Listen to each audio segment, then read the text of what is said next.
So on today's agenda, I will present you what we call modernization for IBM Z. And Sébastien will deep dive in an example of an application, how we can modernize it and how we can look like easier to manage.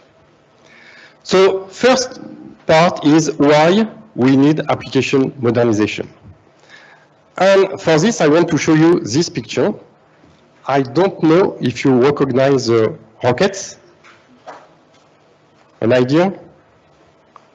The first one, the left one, is Saturn V, yes. And 5 because you have 5 F1 engines. The Saturn V brought the man to the moon in 1969. Okay, late 60s. And do you recognize the two other rockets? SpaceX one, yes. So the small one is Falcon 9, and 9 because you have 9 Merlin's engine to push the rocket. And Falcon 9 brought 5 tourists around the Earth for 3 days, okay? So, and the one in the middle is the spaceship, okay, with the super heavy and the spaceship on top, and maybe the spaceship will board the man on Mars. What is the main difference between those, so the left one and the two right ones? The left one was produced in 1969, as I said, by NASA. And SpaceX is only a 20 years old company. And SpaceX is creating rockets bigger than the biggest one NASA produced. So SpaceX changed the rocket industry only in 20 years. So something that the rocket scientists maybe are considered are the highest scientists in the world. And one man, Elon Musk, said, I will change this. And I will bring the man to Mars with my rockets. So the question now is, do you want your IBM Z to look like Saturn V or to look like Starship?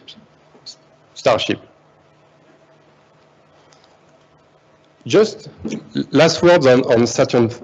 Saturn V was to put to the moon the Apollo spaceships with the lunar module. Lunar module was the first IMS DB hierarchical scheme to be analyzed, in fact, because IMS DB was born with the lunar module. And now, IMS is still there, more than 50 years after, and we want IMS maybe to look like the Starship. So when you are in an application modernization journey, what are the challenges you have for your IBM Z? The first one is maybe the lack of talents, of available talents, because we've heard that NRB hired 25 new employees. Those 25 new hires, do they understand COBOL? Do they understand PL1? Maybe yes, maybe not. The time to market also. With IBM Z, we have the impression that it's slow. Between the time the business needs something and the time it's available on the platform, maybe it's 6 months, maybe it's 1 month, maybe it's 1 week, maybe it's 1 day, depends. With the data, we also have the impression that data is trapped on the mainframe, which means that it's difficult to access, it's difficult to read, it's difficult to update. So how we can solve that? And the last challenge is the high upfront cost we see from the platform. We have the impression that mainframe is costly, and how we can reduce the cost of the platform. So Sebastian did a great job at NRB to modernize a specific IMS, or it can be the same for CICS application, and we'll see how we can, what he's done can answer those 4 challenges. Okay, so we will start here with the schema, with on the left, an historical model, where we can see complex architecture applicative. So between services that call each other without contract, without data integrity control. So each service can access the data. It's a very big monolith of spaghetti plate here. So what we want to do is to do a transformation program to split that monolith into domains that aligns to business domains. So the business architect or the client business can specify which are the domains in his organization. So maybe in insurance, we'll have the party, the policyholder, the subject of insurance, such things like that. And each domain will be split into 3 layers. The first layer will be the exposition layer, the way I will expose my business logic to the outside world, or maybe also into some other mainframe programs. The middle layer will be the business services. So those services will contain all the business logic of the domain. And then the data layer will contain the data access object and the data that belongs to the domains. And if one domain should interact with another one, it could only interact on the business layer to avoid data corruption by other domains, data integrity failure maybe. So the domain is responsible of its own business logic and data. So when we do an architecture, the first thing we try to do is to do the solution building blocks definition. What are the solutions that will support the new applicative? So in the example here, we would like to expose our mainframe to a multi-cloud digital platform. So for that, we will use z/OS Connect that will expose APIs. Those APIs will be protected using an API gateway to ensure that our mainframe is not directly exposed to the cloud. Those APIs, so the verbs behind the URLs and things like that, will be based on invocation of artifacts, specific artifacts that we call services. Those services are the definition of which subsystem will be invoked, which IMS connector, for example, and which transaction will be invoked, and what are the input and the output messages. So the real PL1 or COBOL structure used in the program. If we use the IMS services, so the IMS service artifact will know the IMS connector, as I said, the IMS to interact with. So the request will be sent to IMS Connect, then goes to the control region, and then the control region will execute the program in the dependent region it belongs to, and then return back the information to the service, and the service will map the information to the API in JSON format. For kicks, it will be the same. We will specify which kicks, which IP connection to use, and which kicks program to invoke, which with its own request and response structure. We can also use MQ series. For that, we will specify a put queue and a reply queue. The put queue is for the request. And then the request will be sent whether an IMS or kicks bridge. So it will invoke a kicks or an IMS program. Or you can invoke also a program that is being triggered by MQ series. And then the response will be sent to the reply queue, and then consumed by the service and then propagated to the API. We can also add the ODM for the rules. The business rules will be specified in the ODM and then executed on the ZRES, the execution server. That's allowed the business to take hands on its own business rules. So you can delegate the management of the rules to the business, and the business can change rates if he needs it. He can specify his own business rules, and the programs can invoke them. So you can let the business rules management to the business, give him back the hand on his business rules. So after that, after the solution building blocks, we will see now how the high-level design for that kind of architecture will be. So we will specify the application building blocks.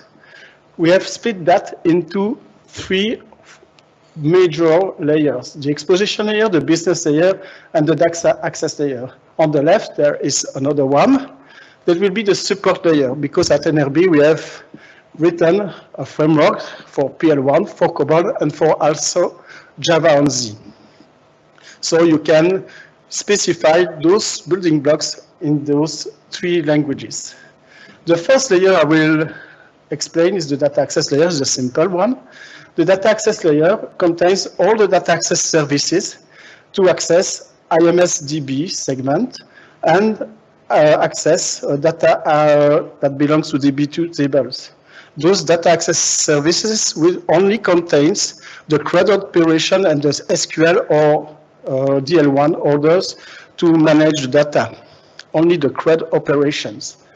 Those data access services will be consumed by the data object, the business object services. Those business object services are in charge of expose and maintain business objects. So the business object has been materialized, specified by the business and the business architect. So we've got all the attributes of one business object, and the business object is maintained by these business object modules that can also invoke business rules from only one PL1 or COBOL or Java module that been hard-coded, or maybe invoking a rule app set from the ODM.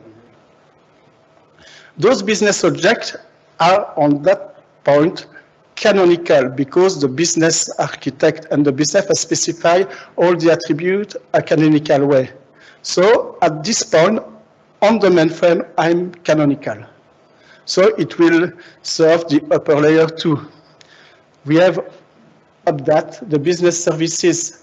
The business services contains a function that will be done on business object and expose them. We can do aggregation or multiple business object services that belongs to one domain or to another domain, because the communication between domains is done on the business object layer. Those business objects will be consumed by the IMS transaction kicks program or MQ triggered program that will be, after that, virtualized as services artifact on ZOS Connect and then on API, and then will be consumed in your organization or maybe in the cloud. Another way, those business services can be also be consumed by existing application, because if I transform, there will be a transition period. So in that transition period, existing application should benefit of the new services and integrate them into their codes. One point I forgot to mention in the previous slide is that we will use also the API requester functionality of ZOS Connect to allow business services to invoke APIs that are from the cloud, or maybe other APIs of other service provider of your organization. So, as I say, I've talked about Java. So we've put in place a Java framework at NRB for the modernization of our main customer. That allows, the Java frameworks allows to the interoperability communication via GNI, both way between Java, PL1 and COBOL. So you can write new application in Java and make them compatible, communicated with the legacy one or the new one you have written in PL1. So you can accelerate the time to market with a new Java approach that is faster than PL1 and COBOL because we have a lack of resources maybe. And we can make them communicated both ways, bidirectionally. And that's on the mainframe. We have that framework, Java framework for IMS and for Kix, because it's running in a GMP region or on a Kix region, Java region. Yes, so it really means that if you want, for example, if you are in your COBOL part, COBOL PL1 part, if you want to have a business service and you want to change it, what you can do is to write a new business service or change your business service in Java and capitalize on your existing asset, which means that this business service in Java can still call business objects in COBOL. Okay? Mm-hmm. So that your business service can call your business object in COBOL, so you minimize the risk because you will change only your business service. And it's the same for the other way around, which means that if you created a business object in Java, a business service in COBOL can call this business object in Java. So you have the two ways communication between the, let's say, the old world, PL1 COBOL, and the new world, the Java world. And the Java framework is, of course, zip eligible, so you minimize the cost, the running cost. Yeah, everything which is in this red rectangle can run on zip if zip is available at that time. So, which means that if we go back to our challenges, we say that we have a lack of unavailable talents. Yes and no, because of course, maybe your new hires cannot write COBOL or PL1, but they can write Java, which means that they can directly develop new functions in your Java framework. You have a slow time to market. Again, if you have new hires and you want to develop a new function, and if they know Java, they can directly code your new function in your Java framework, and they can capitalize on your existing business object, all the artifacts you created in COBOL or PL1. Data is swapped on the mainframe. We saw that with ZOS Connect, let's go back here. With ZOS Connect, you are able to expose existing application or data on the mainframe. So what is the point to expose data with ZOS Connect?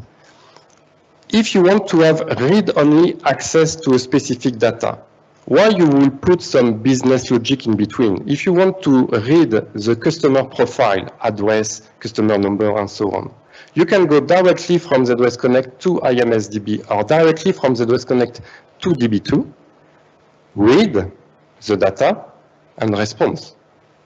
If you want to update, maybe it's not really the same case because you want to ensure that your data is well managed. So that's why you will do some check on the data which will arrive to see if it's a real address, for example, and before to check the data before you update the DB. So for update, maybe you will put some code in between.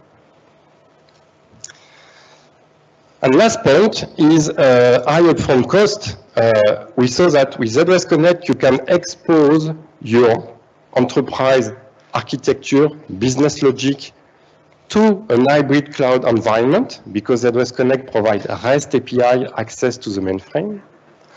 And inside the mainframe, if you write your new business logic or whatever in Java, Java is zip eligible, which means that all the new stuff you will put into the mainframe will not increase your MLC because it's zip eligible. Okay? I would like to add one point, is that all the services that is supported by the framework we have put in place in PL1 is based on models. So using models and using the framework reduce the time to market because the developers doesn't have to manage some common aspects, some data handling except some conversion maybe, or so because it's coded using the same models, you reduce also the complexity of the code and all the stuff like that. And because this Java virtual machine, the red rectangle, is running inside IMS, you keep the data integrity, I mean the two-phase commit and so on, all the services provided by the IMS infrastructure, which means that you lower the risk of modernization for your IBM Z platform. And this is one example of IBM Z modernization. You can have many more, you have many options to do modernization on Z, and we are happy to discuss for you what will be the right path to modernize your IBM Z infrastructure. Thank you very much for your attention.